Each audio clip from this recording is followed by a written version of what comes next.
So how does the undefined become defined is a very primary question.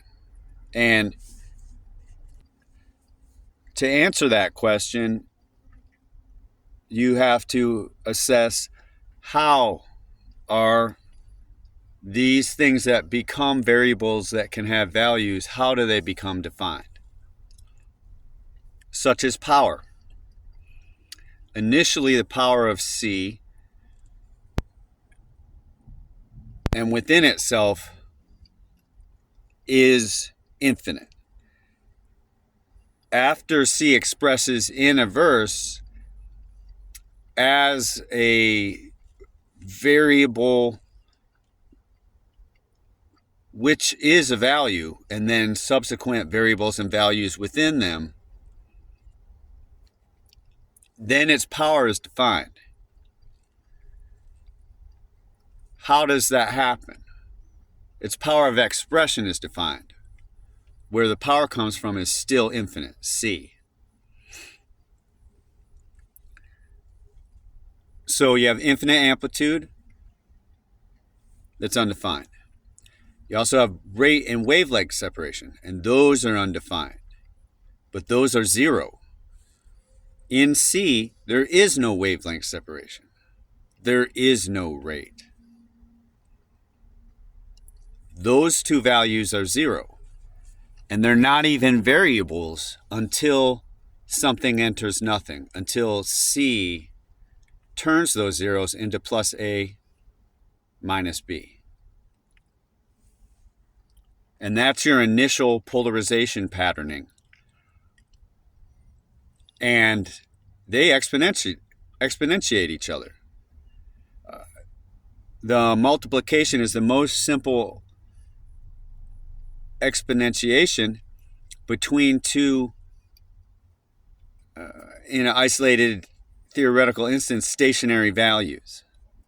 Really, everything is streaming and constantly in flux. But to analyze it, we have to take a theoretical instant of a value and process it. So when we're doing that, say between two simple values plus A minus B, when they times each other, that's your most simple exponentiation, right? But of course, that's streaming and continuing, and there's all these other variables. They don't happen in isolation either, besides just time-wise on the Z flow. There's always context. And for that reason, really, any value that you result in is really temporal and is really you're isolating an instant in time. It's probably already changed after you wrote it down. And that's why I think we need to have like curving or moving ratios. We also need to have a symbol for true silence. I don't mean like silence like a very quiet room, or even say absolute zero temperature in a very quiet room. I mean complete informational, energetic silence as power. And it would be nice to have a symbol for that isn't complex to make, but how do you draw a silence, right? And we already have a circle. We already have people use a dot, right? 3 rings is significant. So I think that, but if we use the 3 rings, say how we reference space-time with spheres of relativity and the arc is how you can use the arc as a tool and apply it through technology, but it is also the most simple way to relate to space-times or things in space-time as well. You don't just have to think of it in a technological or kind of framework, and anyways, when you're relating those two space-times with a sphere of relativity, they each, your point A and B and your midpoint AB, all have a 3-ring relationship in their sphere of relativity of when, where they are, as well as a what. if there is, that's also related because everything has area of space-time itself. So you're not just relating your universal, galactic, and stellar light rings and then subsequent probability condensation and reflection rings within those primary light rings, into materialization and event flow. But you also say have an area of space-time that you're creating really by existing, or that you're continuing as well. And this is how you can affect probability, actually, and it adds to the area of the universe, your area. It's not just within space-time, you're adding to it. And your electromagnetic informational field and resonant overlay, as well as hyperdimensionally, your other dimensional axes and their localized energy informational fields and expressions, which are related to this. They're overlaid and they have a causality relationship. Those all add to the overall energy of the dimensionality, not just space-time, right? Even as your existence in different layerings might have cycles, and some are more continuous, etc.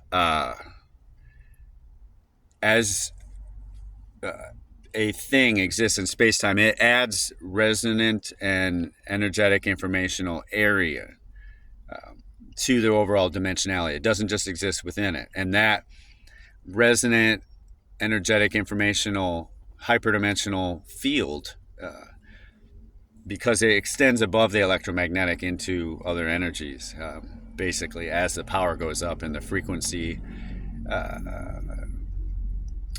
increases and the rate also increases. And but your relative view from an upper axis, the rate would look slower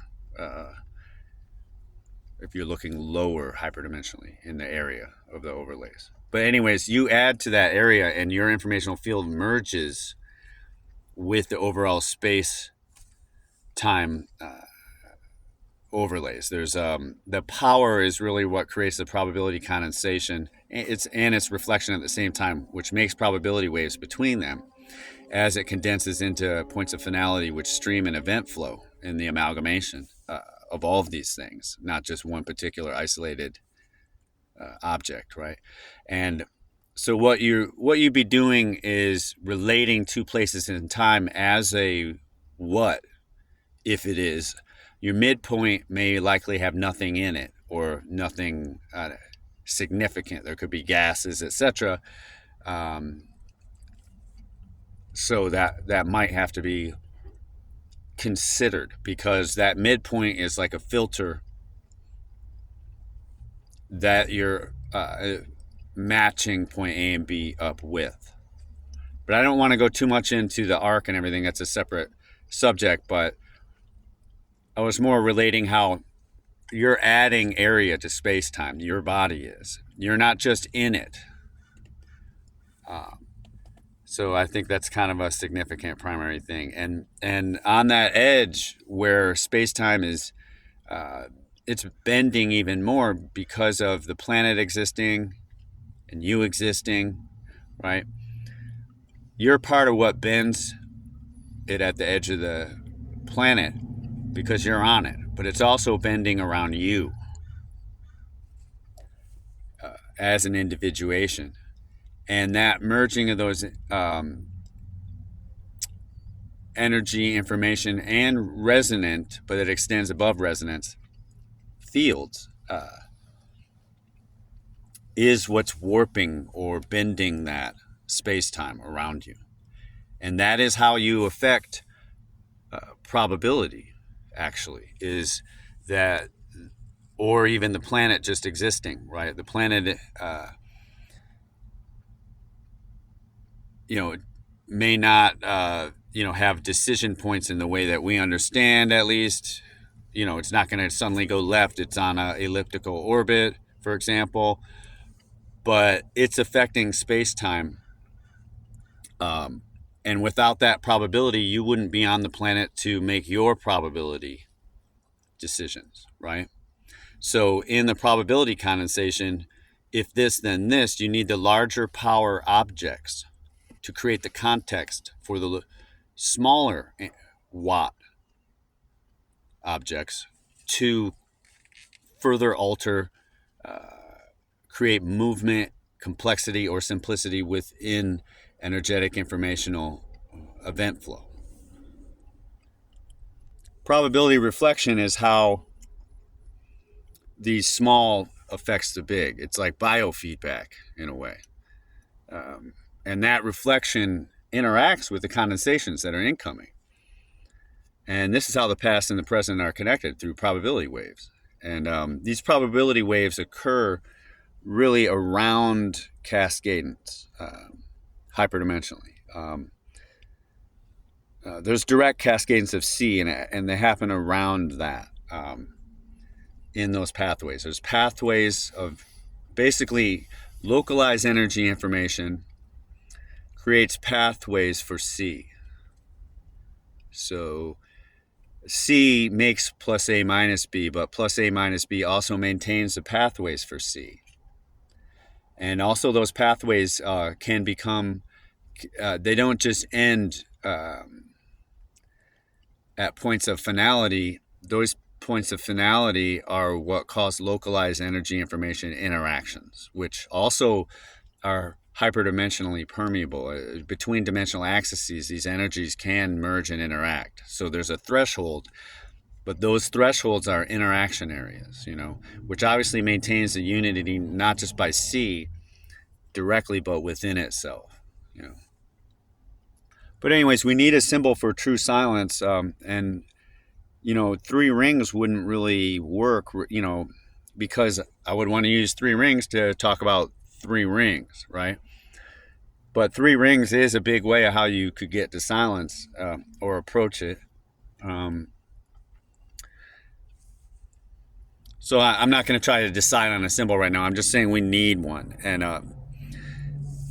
I think we need to update some of our concepts because we have overlooked some things.